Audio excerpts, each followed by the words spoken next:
Thank you for loading up Stories and Save Files. Thank you for joining me on the podcast that will cover some of my favorite gaming genres, namely JRPGs and visual novels, but we'll be delving into other genres as well.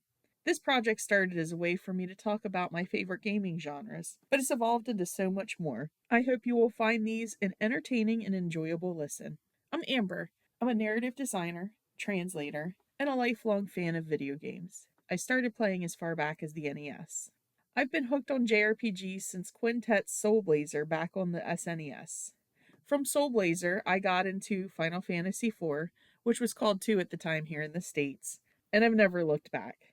Final Fantasy IV's dramatic story, endearing characters, and massive world filled with magic and monsters stayed with me long after the credits rolled. JRPGs opened the door not just to other video games, but other forms of media. Fantasy worlds and video games led me to seek out fantasy literature and eventually even D&D.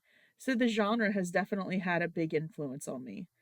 That passion for JRPGs only grew through the SNES, the PS1 with games like Final Fantasy VII, and the PS2. JRPGs had a big influence on my desire to pursue game and narrative design as a career as well. Some of my favorites in the genre are Final Fantasy VII, Tales of the Abyss, Illusion of Gaia, Parasite Eve, and Persona 4. For visual novels, I think the idea of a game that was all narrative without annoying side quests or difficult bosses was instantly appealing to me. I was one of those people that when we were playing JRPGs, I never wanted to do the side quests unless I absolutely have to.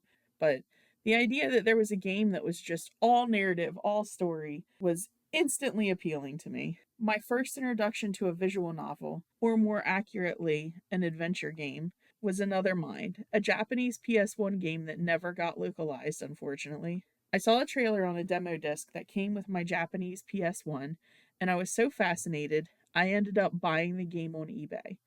I was still early on in my Japanese studies, so needless to say, it was a challenging adventure game to start with, as the main mechanic revolves around you selecting parts of a sentence to interact with the heroine, whose mind you currently inhabit. Still, it definitely left me wanting to learn more.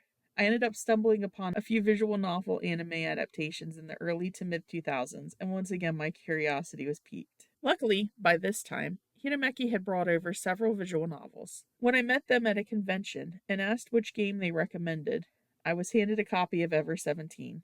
Talk about setting the bar high for the whole genre. Both genres, but especially JRPGs, have had an incredible and at times tumultuous history here in the States. It's been interesting watching the trends, from the JRPG heyday in the 90s with the SNES and the PS1, to a less popular but perhaps more varied period of JRPGs with the PS2, to that stretch in the late 2000s and early 2010s, where Western and computer RPGs were rising in popularity, other genres were blending in RPG elements, and sentiments seemed to turn.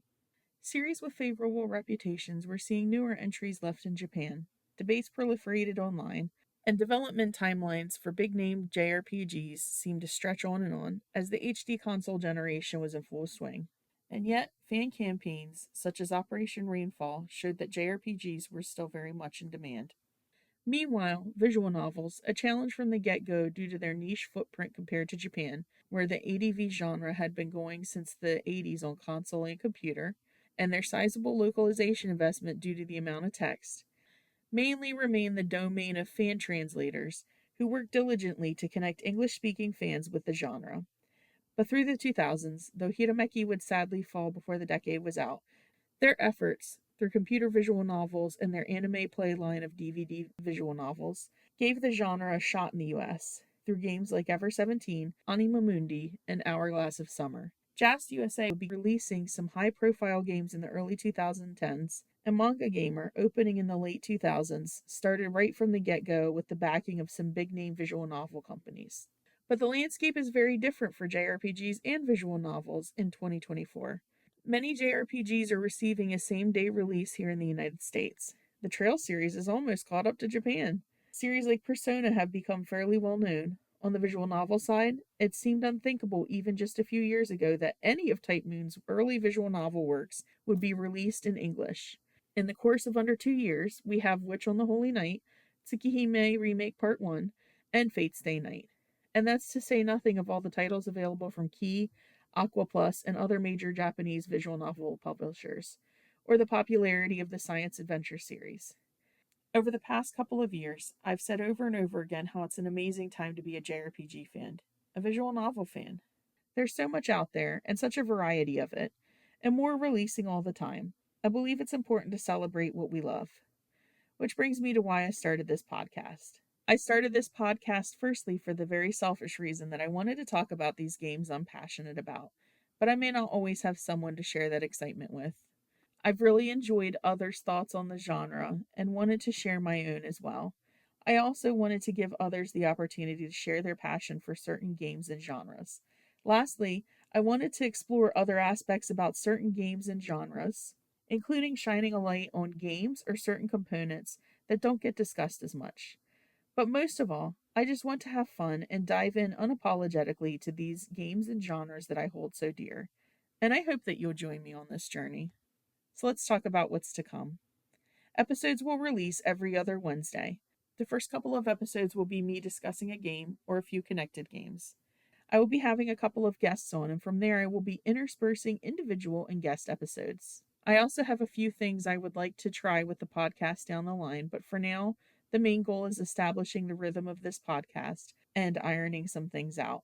If you're listening on a podcasting service, you can find Stories and Save Files on YouTube under the same name. Podcast episodes over there will be accompanied by a static image for the time being. If you would like to get in touch with me, you can email me at storiesnsavefiles, all one word, at gmail.com. You can also follow the podcast account on Twitter at storiessavefile. These socials will also be in the description below. This has been Amber. Thank you for loading up episode 0 of Stories and Save Files. Take care.